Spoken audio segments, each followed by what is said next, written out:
Welcome to the show. I'm El-Khoury, and today's topic is levothyroxine overprescriptions.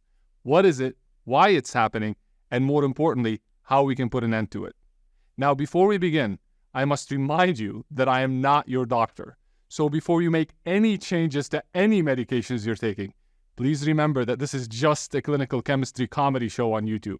And you absolutely cannot trust everyone on YouTube with important decisions like which medications to take, especially not one wearing a black turtleneck. We've been down that road before in lab medicine, so please talk to your doctor and don't stop taking medications because of what someone says on YouTube. With that public service announcement out of the way, let's begin. Levothyroxine is a synthetic form of a thyroid hormone called thyroxine that is commonly used as a medication to treat hypothyroidism, which is a medical term for an underactive thyroid gland. The way levothyroxine works is by simply replacing the deficient thyroxine levels in the body. For patients who cannot make enough thyroxine naturally, taking levothyroxine can improve the quality of their life significantly. In America, around 23 million people have an active prescription for levothyroxine. But the problem, according to a 2021 study published in JAMA Internal Medicine, is that around 90% of them likely don't need it. Yes, you heard that right. 90%. That's 21 million Americans who are potentially taking a drug that they do not need. Taking levothyroxine unnecessarily is not risk-free. Overtreating with levothyroxine can be harmful to patients.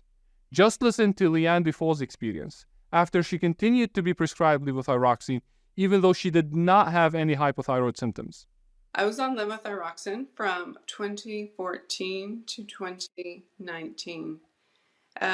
During that time, my TSH was between 4, 5, and 6. But even though my TSH was at that range and I was experiencing no hypothyroid symptoms, and my T4 was within, and my T3 were within normal range, I was still pushed to take more medication so that my TSH would be in a more desirable range.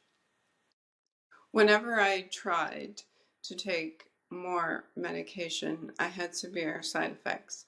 Those included heart palpitations, constant headaches, anxiety, frequent bowel movements, and eventually swollen face and rash. I stopped taking levothyroxine in 2019 because the symptoms became so severe that I became extremely concerned about the side effects.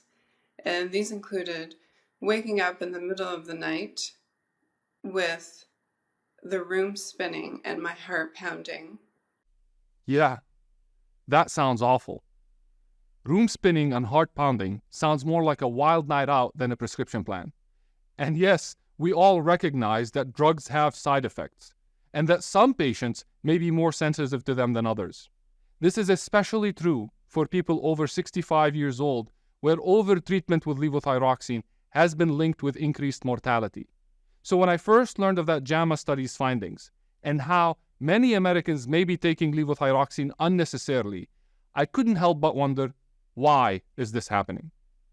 The study did not provide more details on that except to say that around 30% of those prescribed levothyroxine had normal thyroid function tests, and around 60% had what we call mild subclinical hypothyroidism.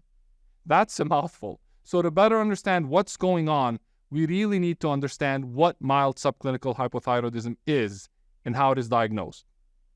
Subclinical hypothyroidism is a condition where your thyroid gland is a little underactive, but not enough to cause any major symptoms. You might feel a bit sluggish or tired, but you might not even notice anything is wrong. Now, the way that this tiny problem is detected by doctors is by ordering a thyroid function test. If your thyroid stimulating hormone or TSH is high and your thyroxine test or free T4 is normal, you're diagnosed with subclinical hypothyroidism. And if your TSH is just slightly high, usually above the reference interval, but less than 10 millinternational units per liter, that's called mild subclinical hypothyroidism, which may be treated with levothyroxine to lower your TSH back to normal. Sounds great, but there's a problem. There is no evidence supporting that the treatment of mild subclinical hypothyroidism, so when TSH is less than 10, is beneficial in the general population. And as mentioned earlier, overtreatment can have severe consequences for patients, especially for those over 65. Another big problem I want to highlight is the way that clinical labs and manufacturers of in vitro diagnostic tests define what concentrations are considered normal. Typically, that involves recruiting over 120 healthy adults, getting them blood tested, and creating these reference intervals, or what common folk call normal ranges. These can be very expensive studies to do, so most labs rely on manufacturers or other researchers who get grants to do these kinds of studies. The problem here is that most of these reference interval studies for TSH recruit patients over a short period of time, but TSH is known to vary wildly throughout the year. It's typically highest in the winter and lowest in the summer, with one study showing that upper limit of reference intervals can vary between 3 in the summer month and 5.5 in the winter month. In other words, TSH can change by as much as 2.5 millinternational units per liter in a healthy person just based on the season alone. This change is not captured by these reference interval studies. Take the IVD manufacturer of our TSH assay, Roche, who in their product insert recommends an upper limit of 4.2 millinternational units per liter for TSH and cites a study that was done in 1999. You know you're in trouble when your medical decisions are based on data from a time when people thought frosted tips were a good idea. I mean, we were rocking dial-up internet and downloading songs on Napster back in 1999. The only emergency we had was waiting for that song to finish downloading before someone picked up that phone. But this is not the only problem I have with this study from the last century. They recruited about 600 people. No, seriously, they said that. From 4 different countries. But we know nothing about the time of the year that these samples were collected. In another highly cited study that recruited 1,200 healthy people, they only recruited individuals between March and December, skipping the 2-month, which is January and February, when TSH is highest. So naturally, reference intervals defined from these studies like these are going to be too narrow and low, causing us to flag people as having high TSH when they're in fact healthy. There are also other reasons why TSH can be high in healthy individuals. Things like age, non-thyroidal illness.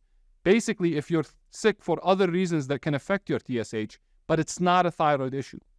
In fact, another study tracking over 400,000 individuals with high TSH showed that almost 2/3 of them were normal when tested just 2 to 3 months later. So to sum it all up, there are things other than thyroidal illness that can cause your TSH to go up, and you don't need to be treated for it. Because of this, new guidelines are now recommending that doctors retest TSH 2 to 3 months later to rule these factors out before prescribing levothyroxine. And current American Thyroid Association guidelines recommend treating subclinical hypothyroidism only if the TSH is above 10, regardless of age. Of course, there are exceptions and specific benefits that can apply to pregnant patients and younger patients at risk of death from heart disease, where levothyroxine treatment has been shown to be beneficial. But the problem here is that the general population is being treated with levothyroxine at much lower levels than 10 with limited benefit. Skeptics may be thinking that doctors don't just prescribe levothyroxine based on TSH and free T4 results alone, that they also factor in patient-specific symptoms, but this study suggests otherwise. In that study's lab, they simply changed the upper end of their reference interval from 6 to 4 millinternational units per liter. So they lowered it because they were standardizing reference intervals across the hospital. But what they saw because of that change was an increase in levothyroxine prescriptions of around 500 per month. Remember, nothing else changed here. It's the exact same method. So the lesson here is that the choice of reference intervals by the laboratory can absolutely have an impact on the number of levothyroxine prescriptions given by doctors to their patients. And we can't fault doctors for that. The symptoms associated with mild subclinical hypothyroidism are very nonspecific. So it's natural to react to an alert given by the laboratory telling them that their patient's TSH is high. So to recap, our reference intervals for TSH are flawed because they don't account for its seasonal variability or other common causes of TSH elevation. That is causing an increased misdiagnosis of subclinical hypothyroidism in some patients and is directly linked with increased levothyroxine prescriptions. Now, to answer the more important question, what can we do about it? For starters, I already mentioned that new guidelines are recommending retesting 2 to 3 months later. So the laboratory should increase awareness of these issues to clinicians ordering TSH. At my hospital, we chose to also add a comment to the lab report of patients with elevated TSH results, recommending that they get retested 2 to 3 months later if their value is between 4.2 and 10 milli-international units per liter. Another more impactful solution may be to raise our upper limits for TSH to at least 7 milli-international units per liter. So in this case, we would be abandoning population-based reference intervals for this test and going to clinical decision limits, just like we did for cholesterol, glucose, and vitamin D.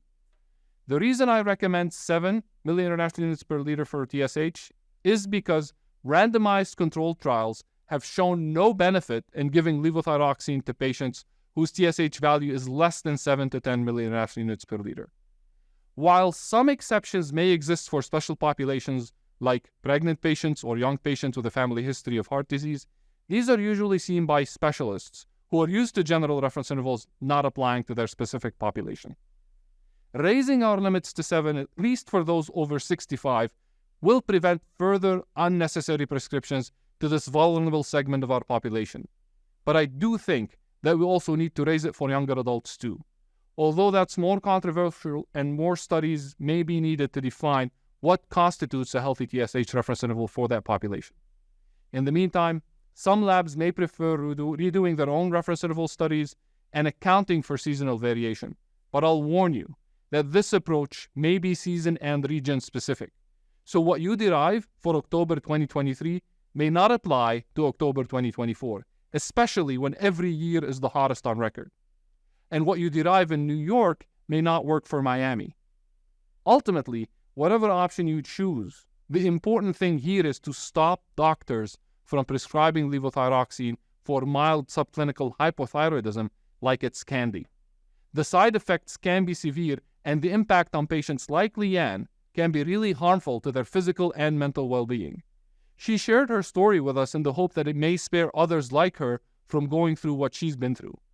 So if you're currently taking levothyroxine and your TSH was less than 7 when you started, talk to your doctor to see if levothyroxine is really right for you. And if you're a healthcare professional watching this, but you're still reluctant to change anything, I'll ask you this. Are you comfortable making medical decisions based on cutoffs that came from what a study done in 1999 did with about 600 individuals? Or is it about time we updated our practice to reflect the new knowledge gained from seasonal variation studies and randomized controlled trials demonstrating no benefit from levothyroxine use in patients with mild subclinical hypothyroidism? That's our show. For more information, check out my letter on seasonal variation and thyroid function testing, source of misdiagnosis and levothyroxine overprescription in the May 2023 issue of Clinical Chemistry. Links in the description below. Special thanks to Leanne Dufault for sharing her experience, and Doctors Dustin Bunch, Chris Cook, and Sachin Majumdar for their review. I'm El-Khoury. Thank you for watching.